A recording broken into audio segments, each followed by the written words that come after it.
देखो रामानुज के हमने शिष्यों के बारे में बात की थी, मैंने आपको बताया था कि इनके 12 जो रामानुज थे, रामानंदी संप्रदाय के संस्थापक हैं, उनके 12 प्रमुख शिष्य थे, जिनमें से 7 ब्राह्मण है और 5 भिन्न भिन्न जातियों के थे। तो संत पीपा, संत धन्ना और संत रैदास के बारे में बात कर ली थी हमने।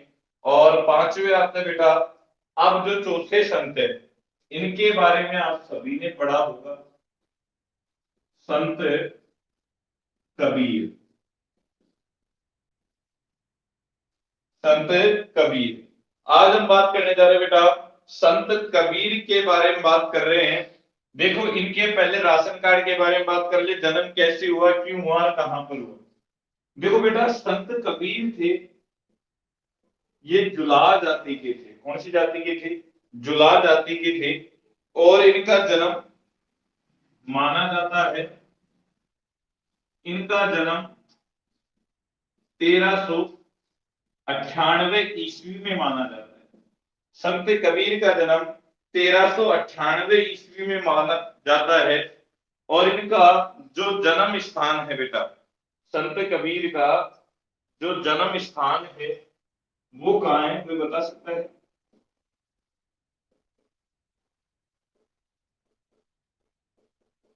संत कबीर का जो जन्म स्थान माना जाता है बेटा, काशी माना जाता है।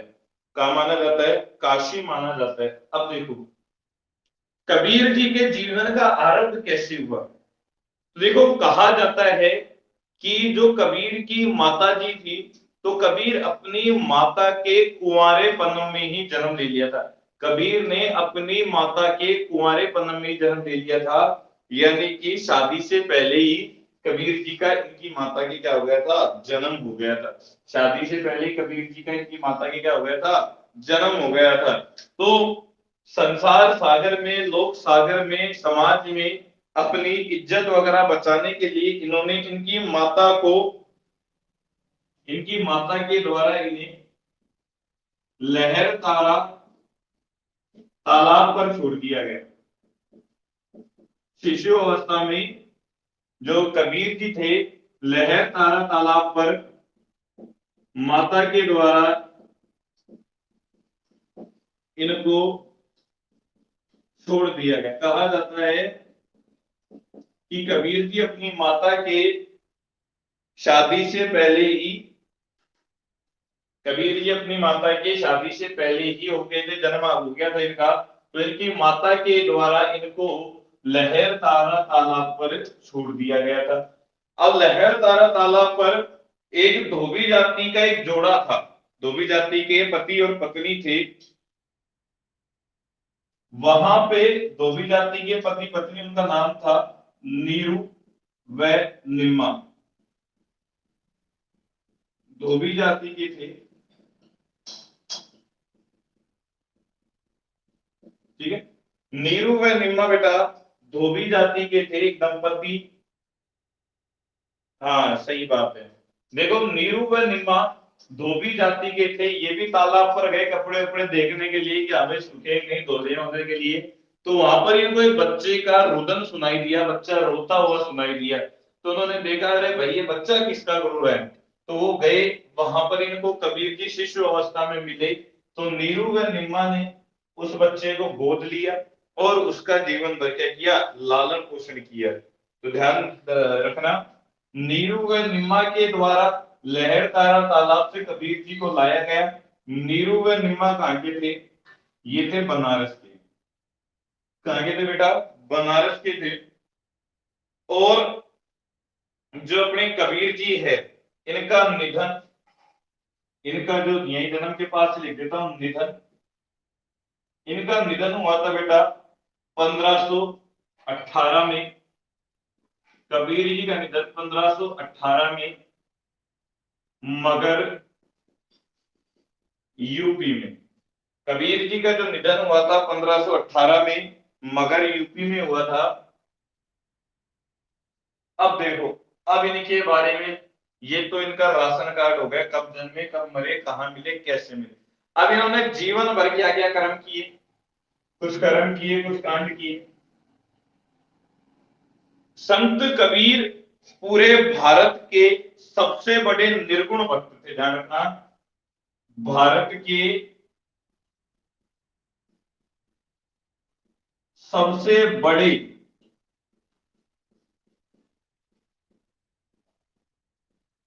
निर्गुण भक्त कौन थे? कबीर थे। ध्यान रखना, पूरे भारत में सबसे बड़े जो निर्गुण भक्त थे वो कबीर थे। ना तो ये जात पात को मानते थे, ना ये ईश्वर की मूर्ति पूजा करते थे, किसी प्रकार से पूजा नहीं करते थे, ये ज्ञान मार्गी थे।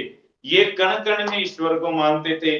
जैसे इनकी कई रचनाएं हैं, कई इनके दोहे हैं कि क्या नाम से, हरी पत्थर पूजे हरी मिले तो मैं पूजू पहाड़, ठीक है, हिंदुओं के लिए, मुस्लिमों के लिए, कि भाई बहरा होए खुदाए, भाई जो मुस्लिम लोग है वो मस्जिद में जाते हैं, लाउड स्पीकर लगा के चिल्लाते हैं, तो क्या भाई बहरा हो गए क्या खुदा? तो इन्होंने कई प्रकार के मतलब अपने दोहों के रूप में इंसानों को, मानव जाति है उनको सद्बोध करवाया कि भाई भगवान कण कण में व्याप्त है। तो ध्यान रखना, भारत के सबसे बड़े निर्गुण भक्त कौन थे? कबीर थे। भारत के सबसे बड़े निर्गुण भक्त थे वो कबीर थे। यहां तक की बात समझ में आ गई सभी को, क्योंकि मिटाना पड़ेगा। बात समझ में आ गई बेटा सभी को यहां तक की? रिप्लाई तो कर दो फटाफट।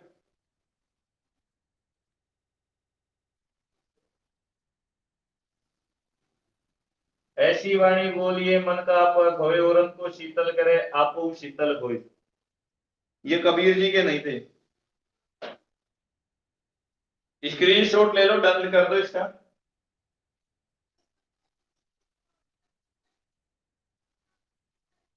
लिख लिया, वेरी गुड। देखो ध्यान रखना बेटा, कबीर जी थे, इनका जन्म 1398 ईस्वी में हुआ, निधन 1518 में हुआ, मगरी ईस्वी में। इनका जन्म स्थान काशी माना जाता है। और ये लहर तारा तालाब पर माता के द्वारा इनको क्या कर दिया था, शिशु अवस्था में छोड़ दिया गया था। तो लहर तारा तालाब से इनको उठाया किसने, इनका पालन पोषण किसने लिया, लालन पोषण किसने किया? मीरू व निम्मा ने, जो कौन सी जाति के थे? धोबी जाति के। भारत के सबसे बड़े निर्गुण भक्त थे। भारत के सबसे बड़े निर्गुण भक्त, या फिर कह सकते हैं भारत के सबसे बड़े निर्गुण थे वो कबीर थे। आपने दादूपंथी लोगों का नाम सुना होगा और लाल सूट में देखा भी होगा, जो सतराम सतराम करते रहते हैं, सतनाम सतनाम, दादूपंथी लोग। ठीक है, तो दादूपंथी लोग पूजा करते हैं बेटा दादू दयाल की। ठीक है, इस दादूपंथी का निर्माण किया था दादू दयाल ने। तो जो दादू दयाल थे वो स्वयं कबीर जी के शिष्य रहे हैं। दादू दयाल थे, हाँ, जो दादू दयाल थे वो स्वयं कबीर जी के अनुयायी थे बेटा।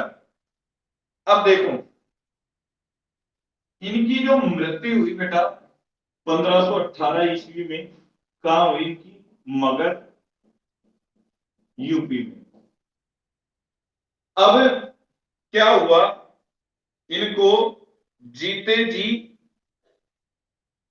भाई कबीर जी के जीते जी तो हिंदू धर्म के लोग भी इनकी कुटाई करते और मुस्लिम धर्म के लोग भी इनकी कुटाई करते। क्यों? क्योंकि ये सत्य कहते थे, कटु कहते थे, और ईश्वर के बारे में कहते थे। भाई मुस्लिम के कहीं बैठे हुए हैं ये, तो मुस्लिम मुस्लिम जाति के ऊपर व्यंग कर दिया कि भाई तुम्हारा अल्लाह बहरा हो गया है कि जो तुम उनको जोर जोर से डेली दिन में 5 बार चिल्ला के बुलाते हो हैं। और हिंदू जाति के लोग भी इनकी कुटाई करते। क्यों? क्योंकि हिंदू जाति के लोगों के लिए भी यही कहते कि क्या नाम से है कि ईश्वर पत्थरों में पूजा जाता है, तो मैं तो पहाड़ ही पूज लूंगा, ये पत्थर की पूजने की क्या जरूरत है, क्योंकि जो पत्थर मूर्ति का आता है वो भी तो पहाड़ में से ही आता है। तो ऐसी विचारधारा थी इनकी। तो ये काफी प्रचलित हो गए भाई, फिर धीरे धीरे लोग इनकी बातों को समझने लगे, इनके ज्ञान को समझने लगे। तो जीते जी तो कबीर जी की कभी धुनाई करते मुस्लिम लोग, कभी करते हिंदू लोग। लेकिन जैसे इनकी मृत्यु हुई ना, जैसे इनकी मृत्यु हुई तो मृत्यु के समय इनका शव लेटा हुआ था, शव को लिटाया हुआ था लहरतारा तालाब के किनारे। तो जैसे इनकी मृत्यु हुई तो हिंदू व मुस्लिम दोनों में झगड़ा हो गया कि भैया कबीर जी थे वो तो मुस्लिम थे, तो हम इनको दफनाएंगे। और हिंदू कहते थे कि नहीं, बोले तो हिंदू धर्म के थे, हम तो इनको जलाएंगे। दोनों में झगड़ा हो गया, जीते जी तो कुटाई कर दी थी इनकी, और मरने के बाद दोनों समाज के लोगों ने झगड़ा कर लिया, बोले नहीं, बोले क्या नाम से, हम तो इनको दफनाएंगे, हम तो इनको क्या नाम से जलाएंगे, और फलाना ठिकाना। तो उसी समय पर कबीर जी का शव था, तो शव था तो कबीर जी वैसे बहुत बड़े संत थे, उन्होंने सोचा कि यार ये मेरे टुकड़े नहीं कर दे, बोले क्या नाम से बांट लो लाश को, कौन से हिस्सा कौन लेके जाएगा कौन से, तो बोले टुकड़े नहीं करते। तो कहा जाता है कि मृत्यु के पश्चात कबीर जी के, जब हिंदू और मुस्लिम में झगड़ा हुआ, तो कबीर जी के शरीर के फूल बन गए, इतने बड़े संत थे, ठीक है। कहा जाता है, पर वो तो मर गए थे ना बेटा, संत है, अपना शरीर त्यागा था, आत्मा नहीं, आत्मा नश्वर होती है। तो शरीर के फूल बन गए। कहा जाता है कि ईश्वर की इतनी कृपा थी कि क्या नाम से है, मृत होने के पश्चात जब हिंदू और मुस्लिम में झगड़ा हुआ, तो उन्होंने इनके शरीर को बांटने की सोची। तो कभी कहा जाता है कि मृत्यु के पश्चात जब झगड़ा हुआ, तो कबीर जी के शरीर के फूल बन गए, जो पूरा शरीर था ना, वो फूलों में परिवर्तित हो गया। अब क्या किया है भाई, जब फूलों में परिवर्तित हो गया, तो हिंदुओं ने उनको लहरतारा तालाब में बहा दिया, मुस्लिमों में गाड़ दिया, तो इस प्रकार से समस्या का समाधान किया, और उन फूलों को लहर तारा तालाब में प्रवाहित किया गया। बात समझ में आ रही, कोई दिक्कत? दादू व मलुकदास, दादू दयाल, दादू व मलुकदास संत कबीर के अनुयायी थे। ध्यान रखना, दादू व मलुकदास संत कबीर के क्या थे बेटा? अनुयायी थे। संत कबीर की पत्नी का नाम था लोई, इनकी पत्नी का नाम था बेटा लोई। कबीर की पत्नी का नाम था, एग्जाम में पूछ लिया जाए तो लोई, पत्नी का नाम था बेटा लोई। इनके पुत्र पुत्री थे कमाल व कमाली। कबीर के पुत्र पुत्री हुए बेटा कौन? कमाल व कमाली। कमाल व कमाली इनके पुत्र पुत्री का नाम था, इनकी पत्नी का नाम था लोई। दादू व मलुकदास संत कबीर के अनुयायी हुए, और इन्होंने उपदेश दिए। ध्यान रखना, ये एग्जाम में क्वेश्चन आ चुका है। कबीर जी ने अपने उपदेश कौन सी भाषा में दिए? तो कबीर जी ने अपने उपदेश बेटा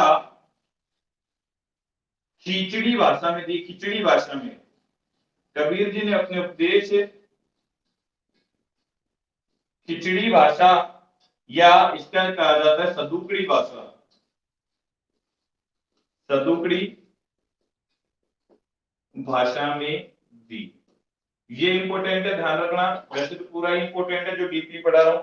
कबीर जी ने अपने उपदेश सदुकड़ी व खिचड़ी भाषा में दिए, आपको ध्यान रखना है। कबीर जी ने अपने उपदेश दिए, वो खिचड़ी व सदुकड़ी भाषा में दिए। इनके इनके मरने के पश्चात इनका एक पंथ चला, जिसे कहा कबीर पंथ। क्या कहा गया बेटा? कबीर पंथ। तो कबीर पंथी लोगों की पहचान क्या है? कबीर पंथी लोग सिर पर चोंच वाली पीले रंग की नोकदार टोपी पहनते। ध्यान रखना, कभी भी आप कबीर पंथी लोगों से मिलोगे तो वो चोंच वाली पीले रंग की टोपी पहनते हैं, ध्यान रखना, नोक वाली। सर पर, सिर पर पीले रंग की नोकदार टोपी पहनते हैं। सर पर पीले रंग की नोकदार टोपी पहनते हैं, पीले रंग की बेटा, पीले रंग की। ये भी आपको ध्यान रखना है। और इनके जो ग्रंथ है, इनका ग्रंथ है भाई बीजक। कबीर जी का जो ग्रंथ है वो बीजक है, जिसके 3 भाग बताए गए हैं। कबीर जी का जो ग्रंथ है वो बेटा वो बीजक है, जिसके 3 भाग बताए, सबद, रमेणी और साखी। सबद, रमेणी और साखी, ये कबीर जी के ग्रंथ है। ठीक है बेटा। और कबीर जी के शिष्य भागदास ने इन ग्रंथों को लिखने का कार्य किया था। कबीर जी के शिष्य शिष्य भागदास ने इनको लिखने का कार्य किया। कबीर जी का जीवन बड़ा सरल था। सरल क्या कह सकते हैं कि क्या नाम से इन्होंने इंसान को, मानव जाति को ज्ञान मार्गी और निर्गुण भक्ति पर चलने के लिए समझाया कि ईश्वर तो कण कण में व्याप्त है। ध्यान रखना, संत कबीर का जन्म भी जन्म के समय वो मिले कहाँ पे, शिशु अवस्था में लहरतारा तालाब में मिले, और उनका विसर्जन भी लहरतारा तालाब में ही हो गया। कबीर पंथी समाज के लोग सिर पर पीले रंग की नोकदार टोपी पहनते हैं। ठीक है। मृत्यु इनकी 1518 मगर यूपी में। दादू व मलुकदास कबीर के अनुयायी थे। इन्होंने उपदेश दिया। उसकी भाषा क्या थी, सदुकड़ी खिचड़ी भाषा थी उसकी। इनकी पत्नी का नाम लोई, पुत्र पत्री कमाल व कमाली। ठीक है। इनके जो ग्रंथ था वो बीजक था, जिसको 3 हिस्सों में बांटा गया, सबद, रमेणी और साकी। और कबीर जी के शिष्य ने इसको पूरा करने का, लिखने का कार्य किया। भारत के सबसे बड़े निर्गुण, ध्यान रखना, भारत के सबसे बड़े निर्गुण संत कौन है बेटा, संत कबीर। भारत के सबसे बड़े निर्गुण संत, अरे भैया संत कबीर थे। नीरू व निम्मा ने इनका पालन पोषण किया। बात समझ में आ गई? क्लियर यहां तक? किसी को कोई डाउट हो तो पूछ सकता है। याद भी रखना है क्योंकि संडे को टेस्ट रखेंगे ऑनलाइन ही। ऑनलाइन टेस्ट भी देना है आप लोगों को। स्क्रीनशॉट भी ले लो साथ में। वेरी गुड बेटा, स्क्रीनशॉट भी ले लीजिए सबके सब।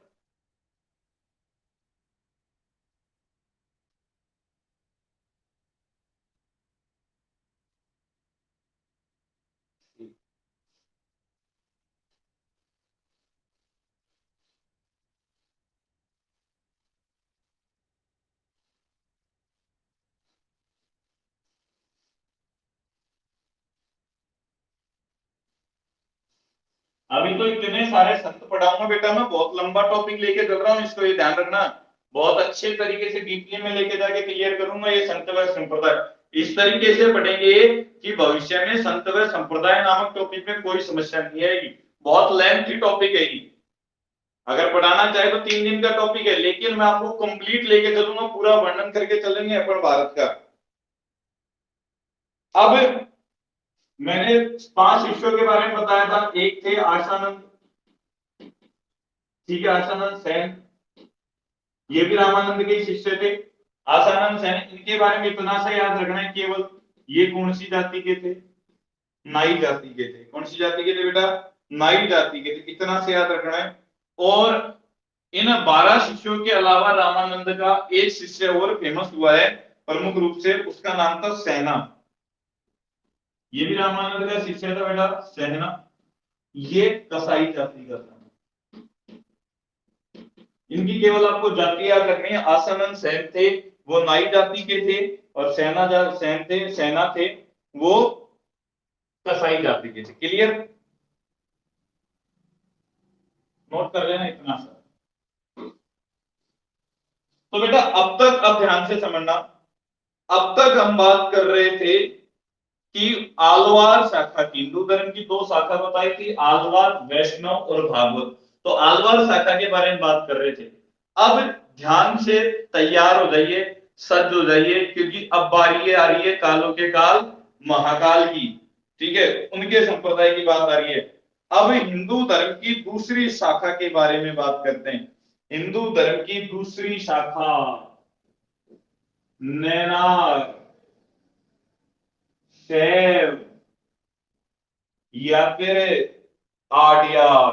तैयार हो ना सब शंकर भगवान के बारे में, शंकर भगवान की शाखा के बारे में जानने के लिए? Very good. नैनार, शैव और आड्यार। नैनार हिंदू धर्म की वह शाखा है जिसके अंतर्गत शंकर भगवान, भगवान भोलेनाथ के अवतार व भगवान भोलेनाथ की पूजा की जाती है। हाँ वेरी गुड। अब देखो, भगवान भोलेनाथ के हिंदू धर्म में कई जगह तो 18 अवतार माने जाते हैं। मैं डायरेक्ट लिख रहा हूं यहां पर, भगवान भोलेनाथ के हिंदू धर्म में कई जगह तो 18 अवतार माने जाते हैं और कई जगह 28 अवतार माने जाते हैं। ध्यान रखना, हिंदू धर्म के कई ग्रंथों में भगवान भोलेनाथ के कई जगह तो 18 और कई जगह 28 अवतार माने जाते हैं। अब देखो भाई, भारत में शैव धर्म का उदय, भारत में शैव धर्म का उदय, भारत में शैव धर्म का उदय, शैव धर्म का उदय शुंग काल, सातवाहन काल में हुआ। उदय शुंग सातवाहन काल में हुआ।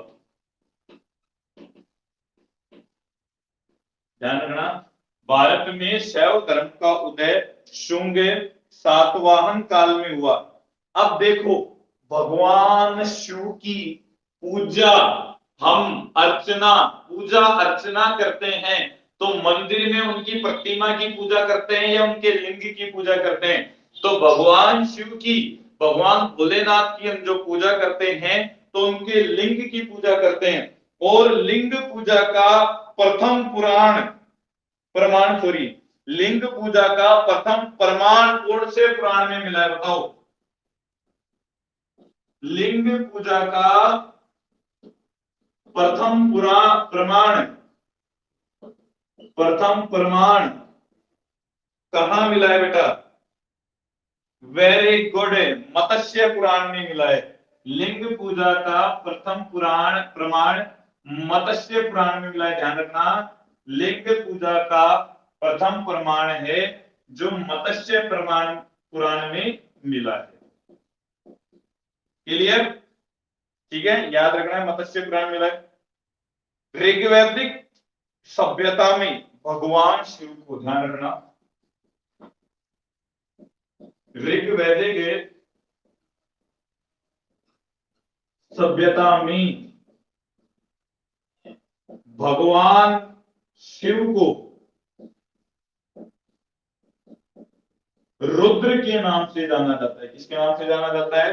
रुद्र के नाम से जाना जाता है। ध्यान रखना, ऋग्वैदिक सभ्यता में भगवान शिव को रुद्र नाम से पूजा जाता है। रुद्र नाम से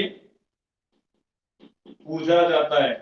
अभी हम नैनार शाखा की बात कर रहे हैं। हिंदू धर्म की मैंने दो शाखाएं बताई थी आपको, एक तो आलवार और एक नैनार। ठीक है, तो आलवार तो भगवान विष्णु की थी। हम नैनार के बारे में बात कर रहे हैं तो पहले नैनार में शंकर भगवान और उनके अवतारों की पूजा होगी, तो पहले इसके बारे में बात करेंगे फिर आगे बढ़ेंगे। ऋग्वैदिक सभ्यता में भगवान शिव को उनके रुद्र नाम से पूजा जाता है। देखो, एक ग्रंथ हुआ है शतपथ ब्राह्मण ग्रंथ, शतपथ ब्राह्मण ग्रंथ और कौशिकी ग्रंथ, और कौशिकी ग्रंथ में भगवान शिव के 18 अवतार माने गए। कितने अवतार माने गए बेटा? 18 अवतार। भगवान शिव के 18 अवतार माने गए। ध्यान रखना, कौशिकी ग्रंथ शतपथ ब्राह्मण ग्रंथ में भगवान शिव के 18 अवतार माने गए हैं। ऋग्वैदिक सभ्यता में भगवान शिव को रुद्र नाम से पुकारा गया है। लिंग पूजा का प्रथम प्रमाण हमें जो मिला है बेटा वो मत्स्य पुराण में मिला है। भारत में शैव धर्म का उदय शुंग सातवाहन काल से हुआ था। अब देखो, भारत में शैव संप्रदाय की 12 प्रमुख शाखाएं। भारत में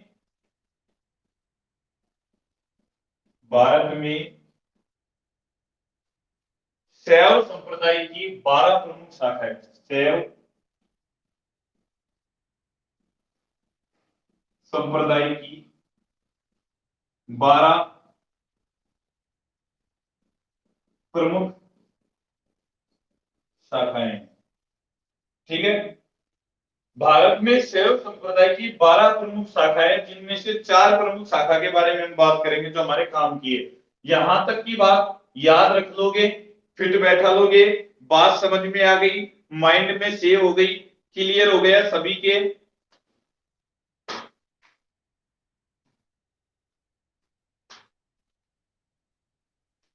ठीक है, वेरी गुड।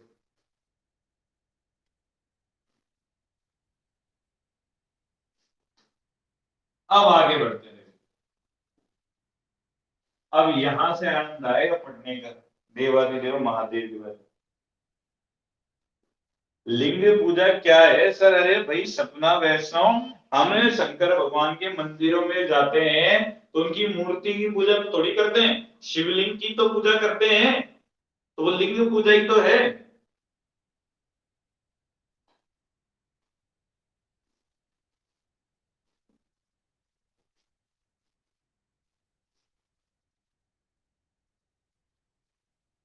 अब देखो, राजस्थान में, सॉरी, भारत में शैव संप्रदाय की 12 प्रमुख शाखाएं बताई गई है, जिनमें से 4 मुख्य शाखाएं, 4 मुख्य शाखाओं के बारे में बात करेंगे। 12 शाखाएं जिसमें से 4 मुख्य शाखाएं, जिनमें से नंबर 1 आती है बेटा पाशुपत शाखा। पाशुपत शाखा, नाम सुना होगा पाशुपत का। पाशुपत जो शाखा है शैव संप्रदाय की सबसे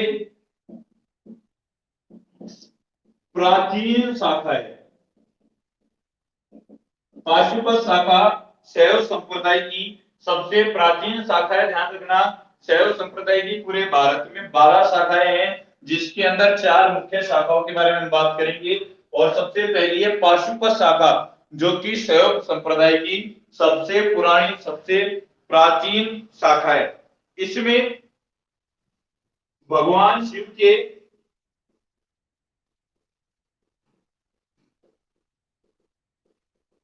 18 अवतार माने जाते हैं। भगवान शिव के 18 अवतार मानते हैं। और इस शाखा की जो स्थापना की थी दूसरी सदी में लकुलिश के द्वारा की गई थी। ठीक है, पाशुपत शाखा की स्थापना दूसरी सदी में, दूसरी सदी में पाशुपत शाखा की स्थापना दूसरी सदी में स्थापना हुई। और वो स्थापना की गई किसके द्वारा? लकुलिश के द्वारा। लकुलिश के द्वारा, ध्यान रखना, लकुलिश को, लकुलिश को भगवान शिव का, भगवान शिव का 28वां अवतार भी मानते हैं। ठीक है, लकुलिश को भगवान शिव का 28वां अवतार भी माना जाता है। और पाशुपत शाखा की स्थापना दूसरी सदी में लकुलिश के द्वारा हुई। और ये एकमात्र ऐसी शाखा है शैव संप्रदाय की, पाशुपत शाखा एकमात्र ऐसी शाखा है जिसका मंदिर राजस्थान में है। एकमात्र शाखा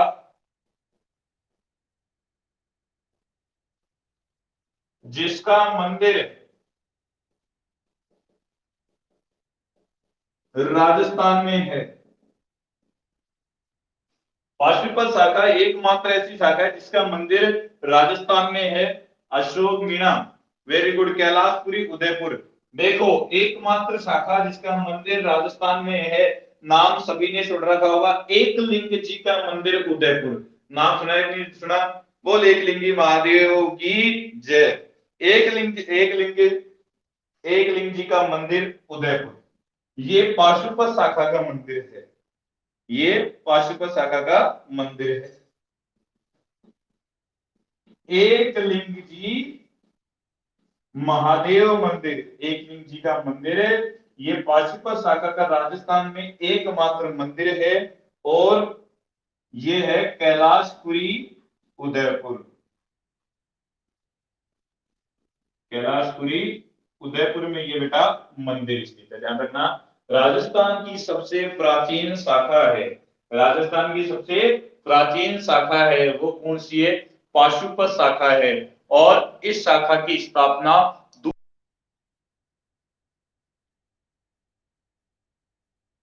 बप्पा रावल ने बनवाया था।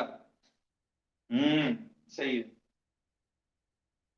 तो ये बात हुई भाई हमारे किसकी? पाशुपत शाखा के बारे में। किसकी की बात हुई? पाशुपत शाखा के बारे में। अब दूसरी शाखा के बारे में बात करते हैं बेटा। कोई दिक्कत नहीं है, गए हैं तो आएंगे भी। ये पाशुपत शाखा के बारे में बात समझ में आ गई सभी को? रिप्लाई कर दो फटाफट। पाशुपत शाखा समझ में आ गई क्या सभी को? सभी की क्लियर है क्या पाशुपत शाखा? ओके। अब देखो, अरे शंकर भगवान तो भोले भंडारी हैं। अगर ये जितने भोले हैं उतने रुद्र भी हैं। इनकी क्रोधा अग्नि बहुत बड़ी है।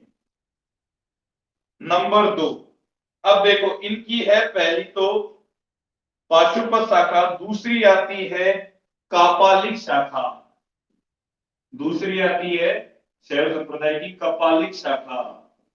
कपालिक शाखा। कपालिक कौन होते हैं? जो अघोरी होते हैं उनकी एक प्रजाति है बेटा कपालिक। ठीक है। भगवान भैरव को अपना इष्ट देव मानते हैं। भगवान भैरव ये भी शंकर भगवान का एक अवतार है। Very good. भगवान भैरव को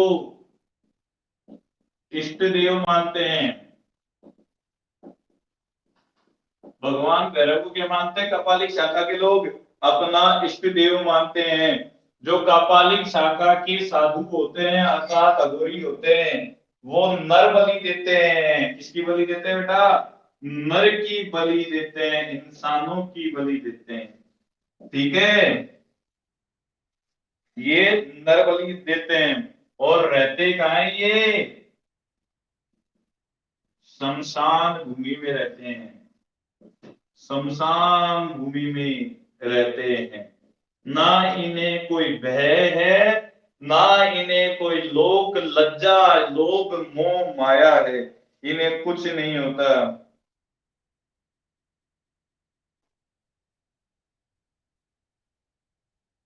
क्या है? लोकेशन शमशान। हाँ, ये शमशान भूमि में रहते हैं भैया। इनको कोई लोभ मोह माया प्रेम त्याग धन इसकी किसी की आवश्यकता नहीं होती। ये विरक्त भाव में रहते हैं। और ये कहलाते क्या है? कपालिक शाखा के लोग ये अघोरी कहलाते हैं। क्या कहलाते हैं? अघोरी कहलाते हैं। बोल अघोरी बाबा की जय। ये क्या कहलाते हैं भाई? अघोरी कहलाते हैं। कहा जाता है कि जब प्रयागराज अर्थात कहीं पर भी, ऐसे तो आप अघोरी को देखने का नहीं मिलेंगे आपको अघोरी जगह जगह पर, जब कहीं पर भी कुंभ लगता है, सुनिएगा बात ध्यान से, कहीं पर भी कुंभ लगता है तो ये इतने क्रोधशाली और ये इतने बलशाली होते हैं कि अगर इनके मार्ग में कोई साधारण मनुष्य आ जाए तो ये उसको वही समाप्त कर देते हैं। ये इतने बलशाली इतने बड़े तांत्रिक होते हैं कि कोई साधारण मनुष्य इनके मार्ग में आ जाए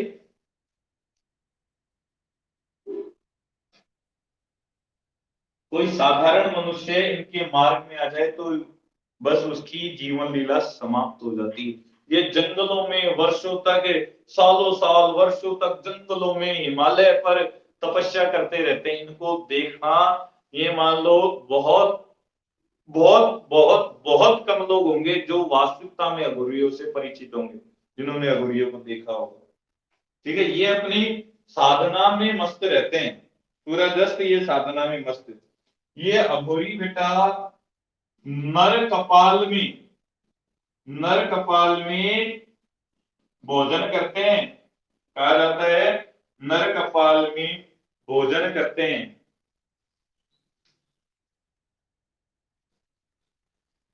नर कपाल में भोजन करते हैं। जो इंसान की खोपड़ी होती है ना, जलने के बाद जो केवल खोपड़ी होती है उसमें ये भोजन करते हैं, और उस खोपड़ी को कई तांत्रिक क्रियाओं में काम में लेते हैं। अगर आपने देखा होगा, मैं लड़कियों की बात नहीं कर रहा हूं, लड़कों की बात कर रहा हूं। देखो इन अघोरियों के भय से, इनकी तंत्र विद्या के भय से, तो जब शमशान घाट में किसी हमारे मतलब किसी व्यक्ति की मृत्यु हो जाती है, तो उसको, उसकी चिता को आग लगाने के पश्चात जब शरीर जल जाता है, मांस वगैरह जल जाता है शरीर का, तो आपने देखा होगा कि एक क्रिया की जाती है हिंदू धर्म में, कपाल क्रिया। उस कपाल क्रिया के अंदर इंसान की खोपड़ी के ऊपर एक बांस, जब चिता जलती रहती है तो एक बांस के द्वारा उस खोपड़ी पे ठोसा दिया जाता है ना, जिससे वो खोपड़ी टूट जाए, दिया जाता है, अगर लड़कों ने देखा होगा, है ना, कपाल क्रिया की जाती है। ठीक है, जब व्यक्ति की चिता जलती रहती है तो वो कपाल क्रिया की जाती है, जिससे उस मृत व्यक्ति की देखिए वो खोपड़ी भी नष्ट हो जाती है। उसका कारण क्या है? उसका कारण यही है बेटा कि वो खोपड़ी इसलिए तोड़ी जाती है कि वो किसी तांत्रिक या किसी अघोरी के हाथ ना लग जाए। अगर वो खोपड़ी या नर कपाल उस व्यक्ति के हाथ लग जाता है, किसी तांत्रिक अघोरी के हाथ, तो वो उससे उस व्यक्ति का कहा जाता है कि पूरे परिवार को भांग देता है, या फिर उस व्यक्ति की आत्मा को अपने वश में कर लेता है। तो इसलिए ये प्रक्रिया की जाती है लोगों के द्वारा। तो ये इतने थोड़े खतरनाक हो जाते हैं।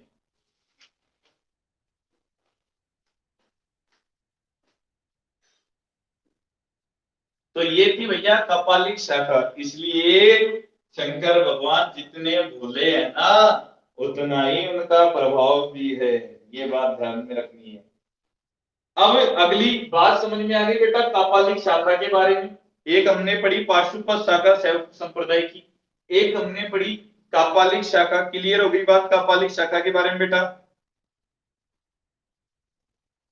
अरे रिप्लाई तो बेगा बेगा करते तो करो, हैं? तंत्र तंत्र सीख बता जाओ।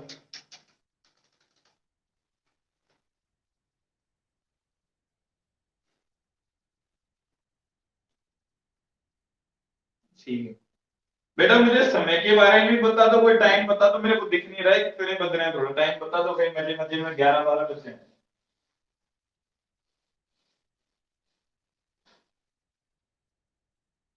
9:43, ठीक है, तब तक दो शाखाओं हो जाएगी। अब इनकी बेटा तीसरी जो शाखा आती है वो आती है कालमुख शाखा। शैव संप्रदाय की तीसरी जो शाखा आती है कालामुख शाखा। कालामुख शाखा, कालामुख शाखा के जो संत होते हैं ये महाव्रतधर कहलाते हैं। महाव्रतधर कहलाते हैं, महाव्रतधर।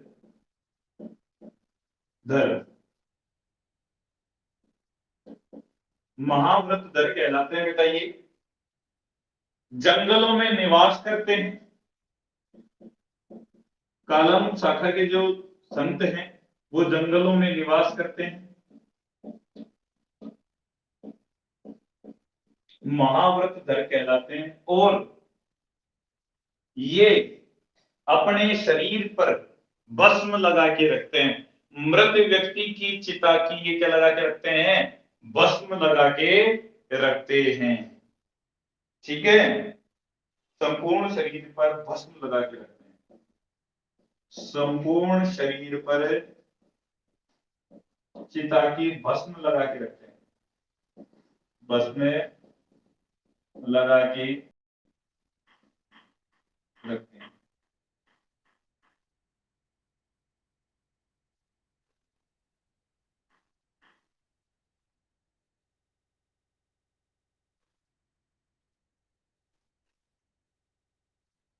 संपूर्ण शरीर पर भस्म लगा के रखते हैं। बेटा ध्यान रखना, अघोरी तंत्र मंत्र और शस्त्र शास्त्र सब विद्या में निपुण होते हैं। वो शस्त्र भी उतने ही अच्छे चलाते हैं जितने की उनके तंत्र मंत्र होते हैं। संपूर्ण शरीर पर भस्म लगाने का कारण क्या है? देखो, भगवान शिव कहते हैं कि अंत ही आरंभ है, अंत ही आरंभ है। यानी किसी चीज का अंत ही उसके पुनर्आरंभ की प्रक्रिया होती है। और जबकि जो संसार के लोग हैं वो उसको, इंसान को जलाने के बाद छोड़ देते हैं, बोले इसका तो अंत हो गया। लेकिन भगवान शिव कहते हैं जिसका अंत होता है वही उसका आरंभ है। हर चीज का अंत ही क्या है? आरंभ है। तो वो भस्म लगा के यही दर्शाते हैं बेटा। और अब एक और संप्रदाय बन रहा है, कालन शाखा हो गई, एक और शाखा लिखनी है हमको, छोटी सी है, लिंगायत शाखा। एक है इनकी बेटा लिंगायत शाखा। कौन सी शाखा बेटा? लिंगायत शाखा। इसकी स्थापना, ये सीधे सिंपल है बेटा, इनकी स्थापना की अल प्रभु नामक व्यक्ति ने। अल प्रभु ने लिंगायत शाखा की स्थापना की। अल प्रभु ने, अशोक क्या है, ऋषभ शर्मा, कल भी उसका विवाह क्या, लिंगायत शाखा स्थापना, लिंगायत शाखा की स्थापना की बेटा अल प्रभु ने। और ये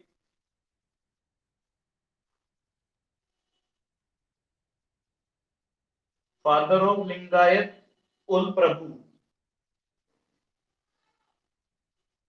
कहना क्या चाह रहे हो अशोक मीणा भाई? लिंगायत है जो बेटा शिवलिंग की पूजा करते हैं। ज्यादा इनके बारे में डिटेल नहीं पढ़नी है अपन को, लिंगायत संप्रदाय के बारे में।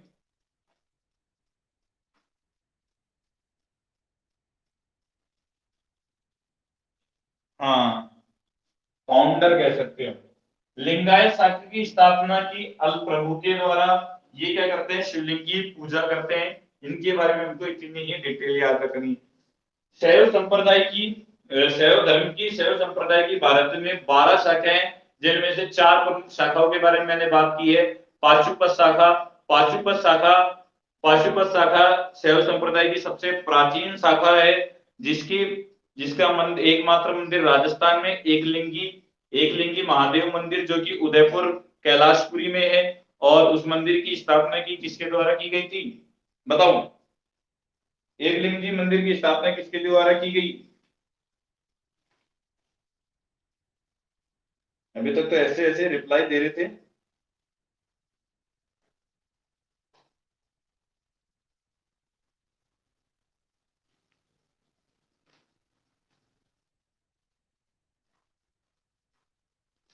पप्पा रावल, ठीक है। और पाशुपत शाखा की स्थापना किसके द्वारा की गई? पाशुपत शाखा की स्थापना किसके द्वारा की गई?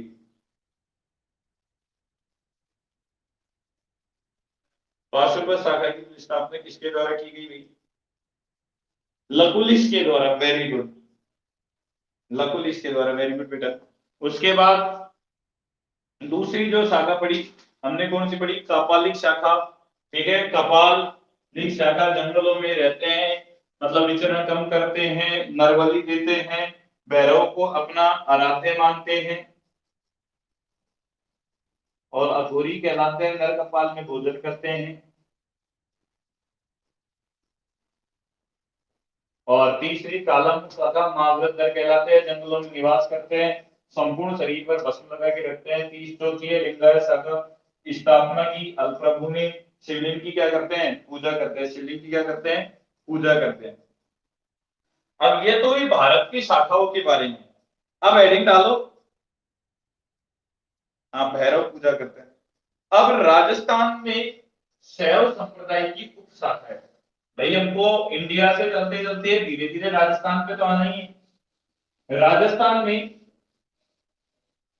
शैव संप्रदाय की उपशाखा है।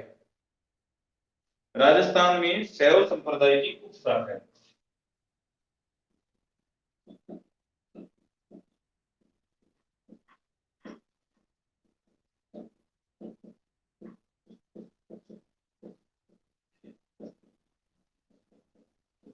जिनके बारे में हम बात करेंगे कल, राजस्थान में शैव संप्रदाय की उप शाखाओं के बारे में बात करेंगे हम बेटा, कल बात करेंगे।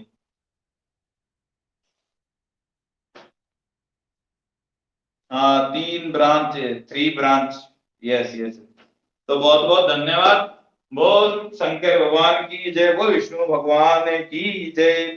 बाकी बातें हम कल करेंगे, और जिसको रीजनिंग क्लास ज्वाइन करनी है वो रात्रि 9 बजे ज्वाइन कर ले। बहुत बहुत धन्यवाद बेटा आप सभी का, और ऐसे ही जुड़ते रहिए। आप देखो इतने सारे लोग जुड़े क्लास में, तो पढ़ने में भी आनंद आया और पढ़ाने में भी आनंद आया। तो जितने ज्यादा जुड़ोगे उतने ज्यादा बढ़िया है। Have a nice day, tata bye bye, फिर मुलाकात करेंगे आप सभी से।